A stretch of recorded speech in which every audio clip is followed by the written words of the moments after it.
go. This was the third and final week of solo jazz jams and games. So we started with a little review of the passing it game.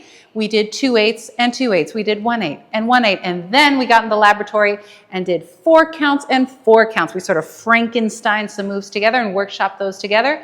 And then we used that as a little preparation for our game of telephone. We all faced the same way, except for the person at the very back. They tapped someone on the shoulder. They showed them 1/8 step. That was sort of combination of a couple different things.